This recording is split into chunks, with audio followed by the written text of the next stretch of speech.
இனிய வணக்கம் குழந்தைகளே. எல்லாரும் எப்படி இருக்கீங்க? இன்னைக்கு ஒரு புதிய கதை துளிர் ஸ்டோரீஸ்ல பாப்போம். எங்கள் ஊர்ல ஒரு பையன் இருந்தான், பேர் வெற்றி. வயசு 20 தான், ஆனா மனசுல பெரிய கனவுகள். எழுதணும், ஏதாவது செய்யணும், உலகத்துக்கு ஒரு தடம் வைக்கணும்.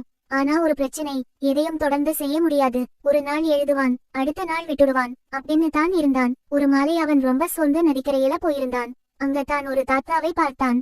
ஒரே சின்ன கல்வியால மரத்தை செதுக்கிக்கிட்டு இருந்தார். வெற்றி கேட்டான், தாத்தா என்ன பண்ணிட்டு இருக்கீங்க? நான் மர வேலைப்பாடு செஞ்சுட்டு இருக்கேன் தாத்தா சொன்னாரு. வெற்றி கேட்டான், எத்தனை வருஷமா பண்றீங்க? 2 வருஷம் தாத்தா சொன்னாரு. தாத்தா 2 வருஷமா ஒரே மர வேலைப்பாடு தான் பண்ணிட்டு இருக்கீங்களா? தாத்தா சொன்னார், ஆமாம் தம்பி. மரத்தை உடனே உடைக்க முடியாது, அதை குட்டி குட்டி குட்டி தான் செதுக்க முடியும். அதே மாதிரி வாழ்க்கையை ஒரே நாளில் மாற்ற முடியாது, ஆனா தினமும் கொஞ்சமா உழைத்தா வாழ்க்கையை செதுக்கிடலாம். அந்த வார்த்தை அந்த வெற்றி மனசுல ஸ்ட்ராங் ரெஜிஸ்டர் ஆயிடுச்சு. அந்த நாள் முதல் அவன் தினமும் ஒரு பக்கம் எழுத ஆரம்பிச்சான். நாட்கள் போயிட்டே இருந்தது, ஆனா வாழ்க்கை அவனை சோதிக்க வந்துச்சு. அவனோட எழுத்து எல்லாம் ரிஜெக்ட் ஆக ஆரம்பிச்சது. போஸ்ட்மேன் கூட வந்து அத்தனை மறுப்புகளையும் அவன் கையில் கொடுத்தார். வெற்றி சோர்ந்து போனான், ஆனா தாத்தா சொன்ன அட்வைஸ் அவன் மனசுல ஒலிச்சது.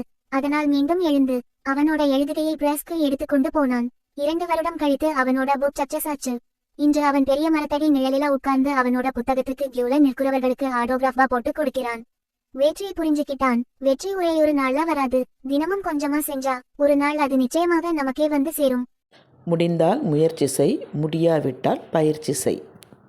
இது போன்ற அழகான நற்பண்பு கதைகளை தொடர்ந்து பார்க்க லைக் பண்ணுங்க, ஷேர் பண்ணுங்க, சப்ஸ்கிரைப் பண்ணுங்க. இது உங்கள் தூலியர் ஸ்டோரீஸ்.